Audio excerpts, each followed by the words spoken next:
Latvijas pilsētu ģerboņi ir kā to esence. Katrs simbols, katra krāsa pastāsta par pašu vietu, tās saknēm, tradīcijām, pat cilvēkiem.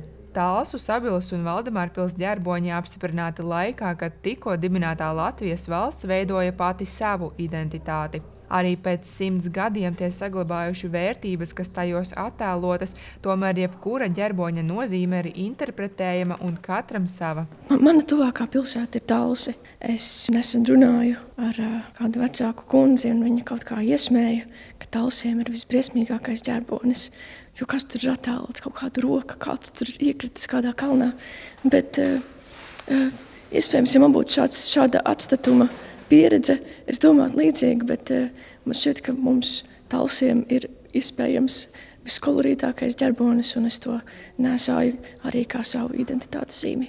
Pēc heraldikas principiem Talsu ģerbonī kalns simbolizē Talsu 9 pakalnus, savukārt roka un vainags spēku, varu un viesmīlību. Sabilas ģerbonī vīnogu ķekars simbolizē pirmo vietu Latvijā, kur audzētas vīnogas un vis tālāk ziemeļos iekopto vīna dārzu, un Valdemārpils ģerbonī priedes čiekuri simbolizē Valdemārpils apkārtnes dižos mežus, bet laiva pilsētu kā vēsturisku zvejas vietu un pilsētas ciešo saikni ar latviešu jūrniecības pamatlicēju Krišjāni Valdemāru. Man viņš katrā gadījumā simbolizē Krišjāni Valdemāru, šo kuģošanu, un jā, tas arī ir tas pamats, un arī mūsu ezers. Arī tas pierāda to, ka šie ūdeņi un šī kuģošana ir Valdemārpilī vispār svarīga. Mēs arī iebraucot Valdemārpilī varam lepoties ar mūsu ģerboni, tā ir šī buru laiva, kas jau stāv pašā aplī. Ja? Un tā jau ir tā mūsu vērtība, ar ko mēs patiešām, jā, ar ko mēs lepojamies Valdemārpils.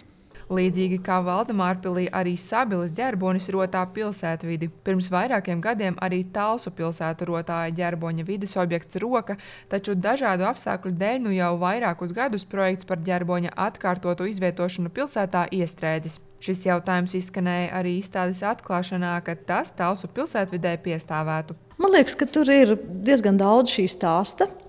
Tas stāsts ir saprotams, ir pamatots, ir ļoti cilvēcisks un vēsturisks. Un tas iekļauj sevī gan šo filozofisko apcerošo pamatojumu, gan arī vēsturisko tradīciju, kāda Talsos ir bijusi šo 100 gadu laikā. Talsu novada pašvaldībā skaidro, ka tuvākajā laikā projekta virzība no pašvaldības puses nav plānota, bet šī ir ideja, ko varētu pārņemt, piemēram, iedzīvotāju padome. Ģerboņiem veltītā izstāde Talsu novada muzejā aplūkojama līdz 14. decembrim, taču tālāk tā ceļos uz Sabili un pavasarī noslēgsies Valdemārpilī. Monta Megija Učalniece, Terēze Matisone, TV9 pakalni speciāli RTV.